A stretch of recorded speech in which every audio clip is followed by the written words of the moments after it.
I don't know about a waste of time.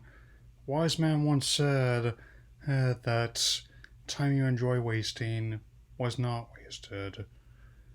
Anyway, hey, today marked another stream on the Night City Warriors series for Cyberpunk 2077, which revealing more information leading up to the release of the game on November 19th. It's definitely most anticipated game most of this year, but other than this console generation and going towards the next generation.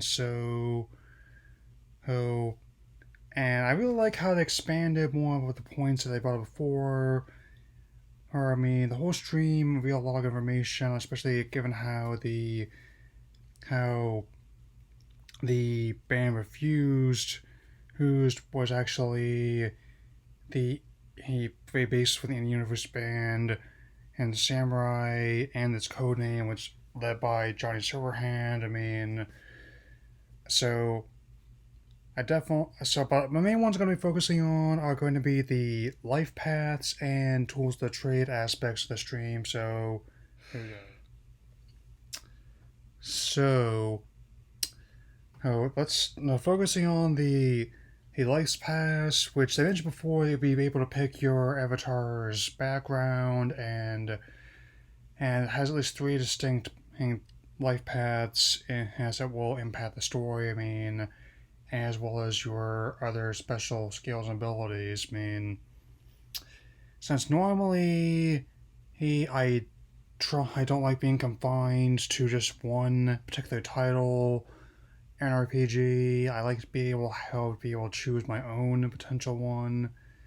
However, the way it presented it here actually makes sense for the world they're trying to convey and how it factors into the conflicts being set up since where even though I'm still not fully tied down to which background I'm going to be choosing just yet for my avatar, I know that the Corpo path, which puts you as an exec of the fictional Arasaka Corporation, and is definitely the one I'm not going to be picking right off the first time through. I mean, because I noticed that by design, this particular method will by default encourage multiple playthroughs someone like me to experience everything.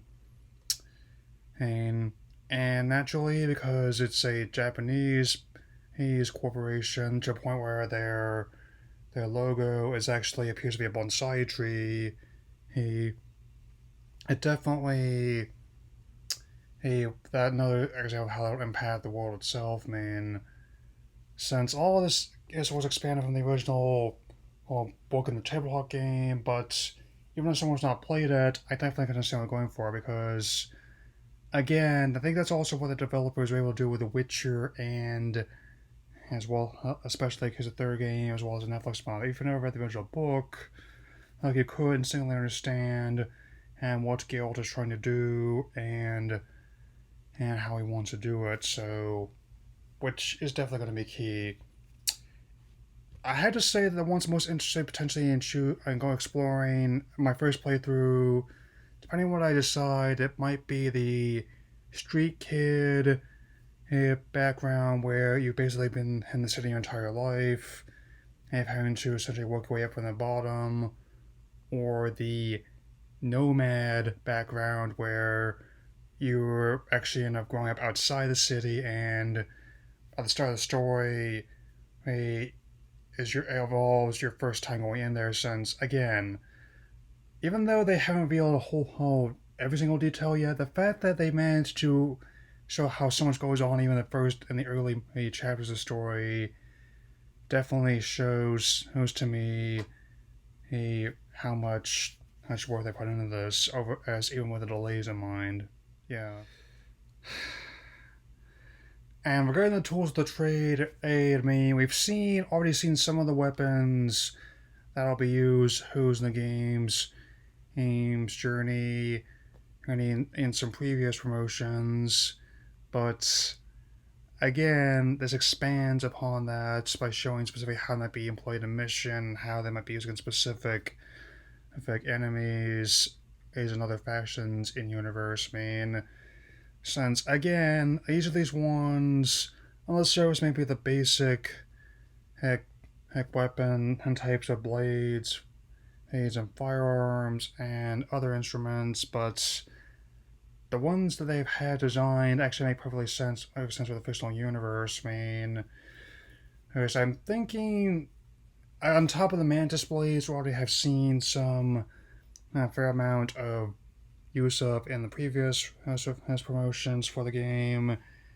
And I'm thinking one of the ones I'm most intrigued by is like the thermal katana as well, and especially in this case, I mean, I mentioned before that you really could not take the genocide route on a specific mission unless you had enough reputation or firepower behind you, and this definitely further explains why. I mean, since, and again, whichever route I ended up deciding to make for my background as a life path, I don't know how it's going to impact at the proficiency.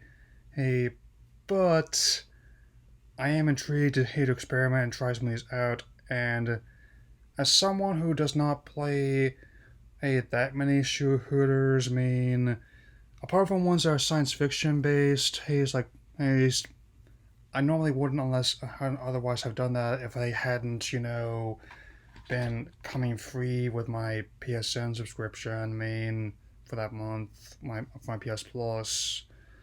Uh, but be that as it may, I'll definitely be looking forward to trying these out once after this launches. So, and if there's anything else that stands out to you, feel free to let me know. And before I go, so I'm definitely gonna have another brief pivot in some of the videos I have planned, and you're just gonna have to wait and see what they are. But don't rest assured, I already hinted on Facebook. My next review will be after Jaws 2, who am on other content coming this week. So talk to you later. Mm-hmm.